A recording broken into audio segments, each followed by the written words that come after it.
I'm diving into the world of poetry and exploring why Sir Philip Sidney believed poetry is the ultimate teacher. Sidney starts his defense by reminding us that poetry was the first of the arts, coming even before philosophy and history. Think about it. Many classical philosophers and historians like Plato and Herodotus were deeply influenced by poetry. Even those who wrote in prose often used poetic styles to convey their ideas. Without poetry, Sidney claims, historians and philosophers wouldn't have gained the popularity they did. In ancient times, poets were given the esteemed titles of vats and poets. Vats means seer or prophet, reflecting the belief that poetry conveyed crucial knowledge about the future. Poet, on the other hand, means maker.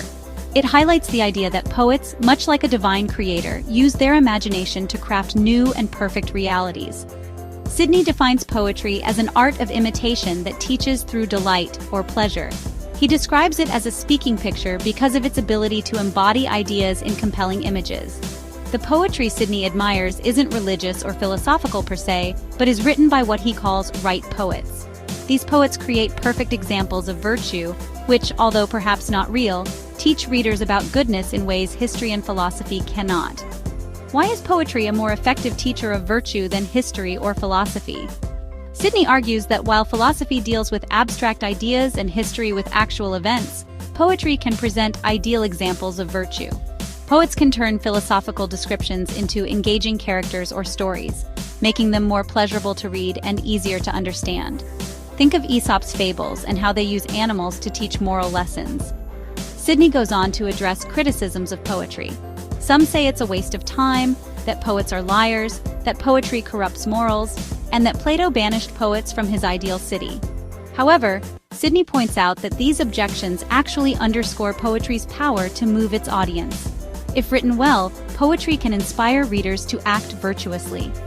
In his conclusion, Sidney turns to modern English poetry, admitting that there's little of quality in his time.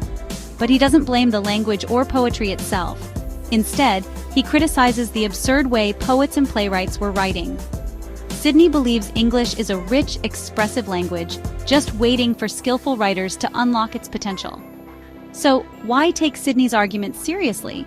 He warns that poetry not only has the power to immortalize people in verse but also to condemn them to obscurity by ignoring them.